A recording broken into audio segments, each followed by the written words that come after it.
So have you ever found yourself thinking, oh God, I'm exhausted and I haven't even been doing this that long? Maybe you're a year into your career, or maybe you landed a job you worked really hard to get. And maybe from the outside, everything looks exactly like you hoped it would, right? But you're feeling really tired. And today I want to talk about a different way of looking at burnout, because I don't think burnout's always about working too much until you're going to drop. Sometimes I think it's about working in a way that slowly disconnects you from yourself. And that's what we're going to talk about. Hi, I'm Leeza Steindorf, and I work with Fortune 500 companies, state and local governments, and organizations across the globe, helping people strengthen communication, navigate conflict, and become actually more effective leaders. So one conversation I've had with people throughout my career is surprisingly consistent. They'll say, I just don't understand it. This is exactly what I've wanted.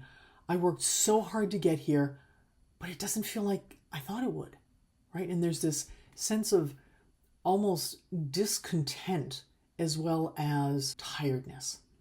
And I think that's an incredibly honest question. If you're joining me again, welcome back. If these conversations have been helpful to you, I'd love for you to like the video, subscribe to the channel, then you'll know when new clips drop.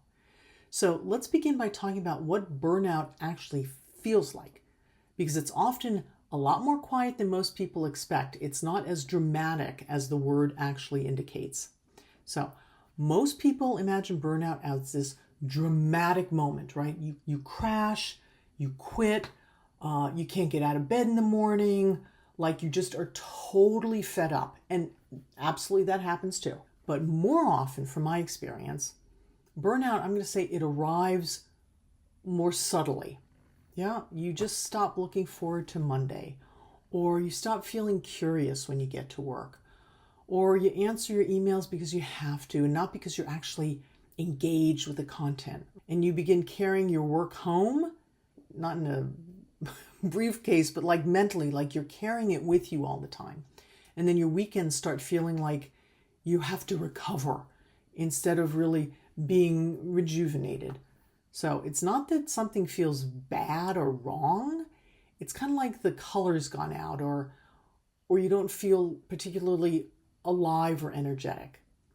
And I think that's really important to pay attention to, because I think many people take that as a given. Well, that's just how it is when you work.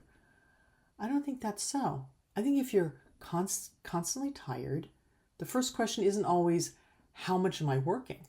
It could be, what has my work been asking me to become? Like maybe it's not the quantity, but it's the texture and the values of what it is that you're doing. So one thing that I've noticed over the years is that people don't just work, right? They don't go just do the thing. They're performing, they're trying to be confident, they're putting on a sense of certainty, like they're attempting to be agreeable, like they have this sense of having to perform or having to show that everything's under control, or that they've got it together, or they can do it.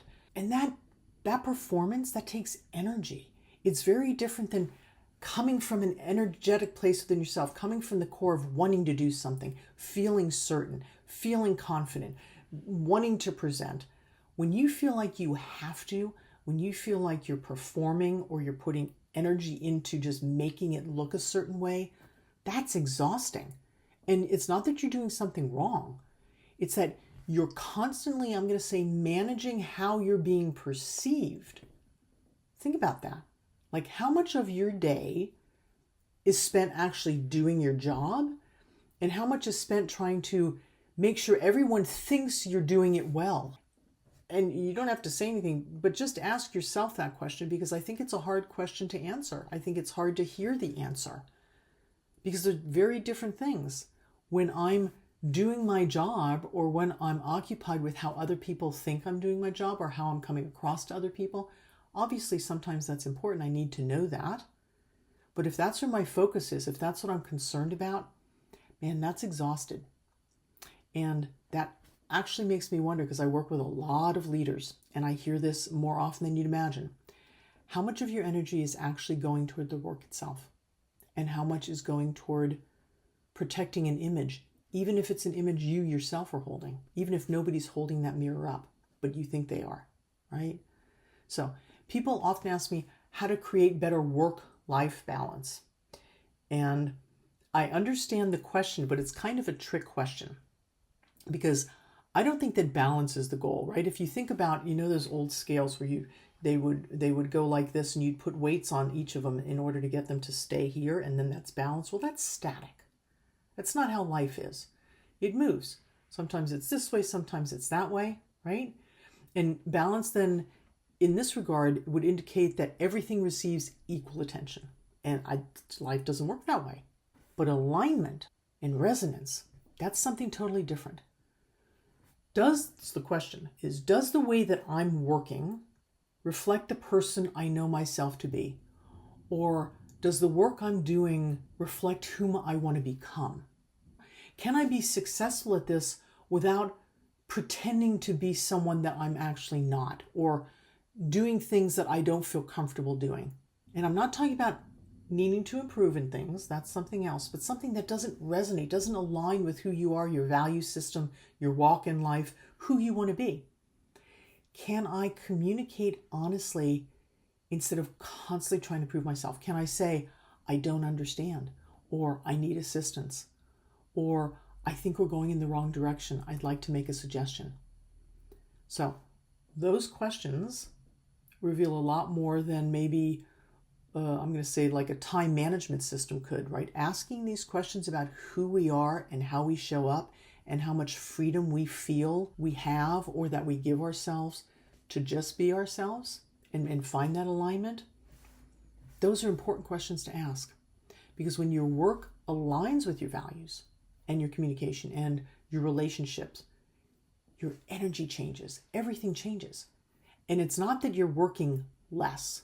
It's actually because you're not burdening yourself. You're not carrying that discrepancy between who you are and what it is that you're doing. And that alignment, that gives energy, right? And the opposite of that, when we are out of alignment, that's what feels burdensome. And that's what leads to, I'm going to say, chronic burnout.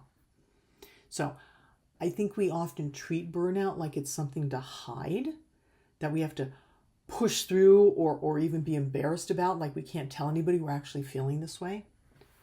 But what if it's not that?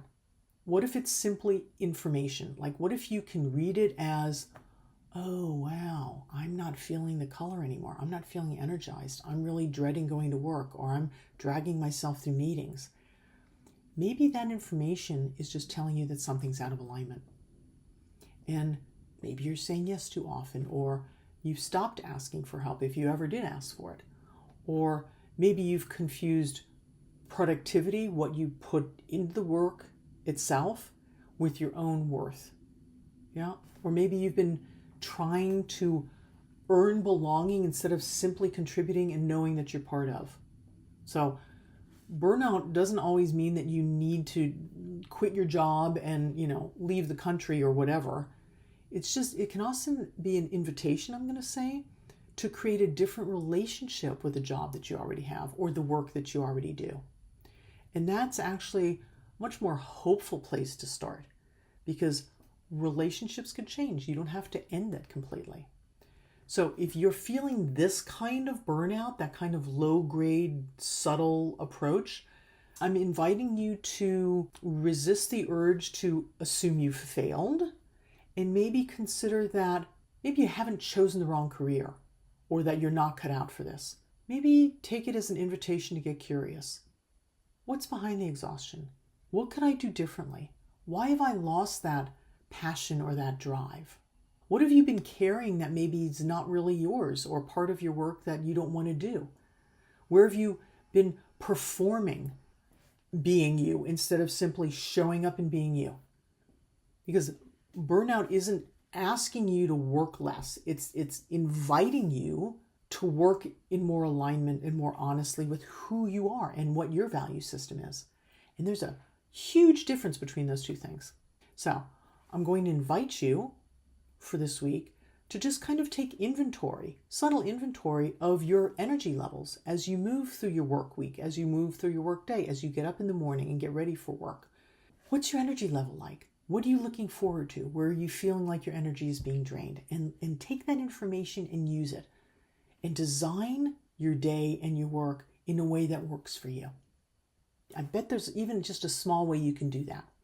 That's my invitation. And if you find a way, I invite you to leave a comment below. Let me know how it's going or what you discovered. And if this conversation resonated with you, I invite you to like the video, subscribe to the channel so you know when new ones come out, and maybe share it with someone else who's kind of dragging themselves through their day. Okay? And I'd love to leave you with just one question. When do you feel the most energized at work? Not when you're the most productive or when you get the best feedback, but rather when you feel the most like yourself.